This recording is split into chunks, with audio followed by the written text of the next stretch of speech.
looks like it's mostly the clouds settling in today again. And what's going on today?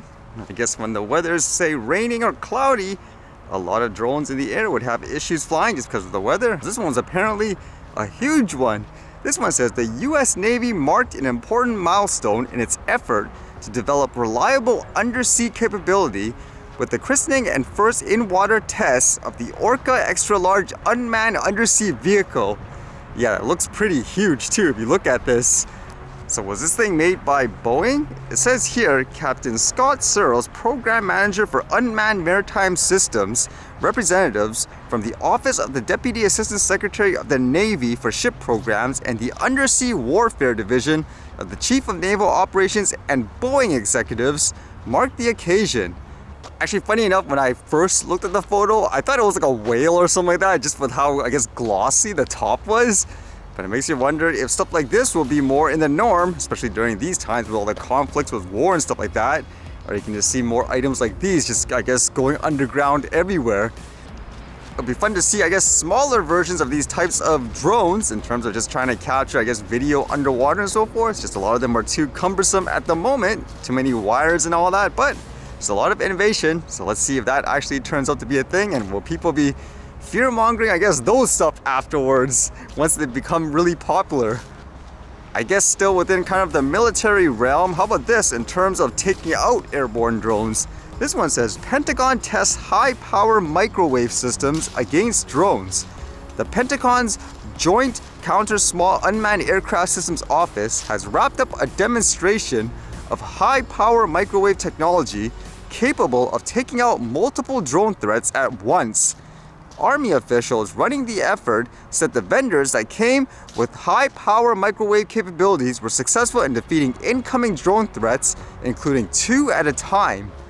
The threat of drone swarms is increasing, and the Pentagon is racing to ensure it can defeat them. The Army is the service tasked to lead the JCO, which was established in late 2019. The office has now conducted 3 demonstrations, 2 last year in the spring and fall, and 1 this spring. The plan is to continue the demonstrations twice a year to fix capability gaps identified by the armed services in countering small UAVs. It actually makes me wonder still with this stuff, since you're kind of destroying everything within a certain proximity, how many, I guess, friendly targets would you actually take out, let's just say by accident or something like that? And will it actually affect other devices, not just say a flying aerial drone? For example, just with basic no-fly zones nowadays, it seems like it's really crazy when they have big events in some places, like in the US. It stretches like what, maybe 10 kilometers or something like that in terms of a no-fly zone just in the stadium. So imagine them having some kind of anti-device like this where they'll, I don't know, signal jam 10 kilometers, I guess, across the perimeter. Imagine that taking out like other types of equipment and stuff as well, especially in the future if there's more, I guess, robotic stuff, what people envision. It makes me wonder how that'll affect everything. But either way, lots more, I guess, military types of innovation just in terms of what's going on and the push, I guess, to make it move faster. And just a random question, is anyone here a mirrorless camera, I guess, geek of sort? I might get to try out a camera just for fun, just for the heck of it, why not? And you get to choose, I guess, what camera and lens and so forth. I guess this will be for like what, a Canon one? Does anyone have any recommendations in terms of what type of lens would be good to test out? One that just recently came out or something like that? You know what I usually film and so forth, so any suggestions? Again, it's mostly just for fun, just to see what it's like.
Alright, see you guys later.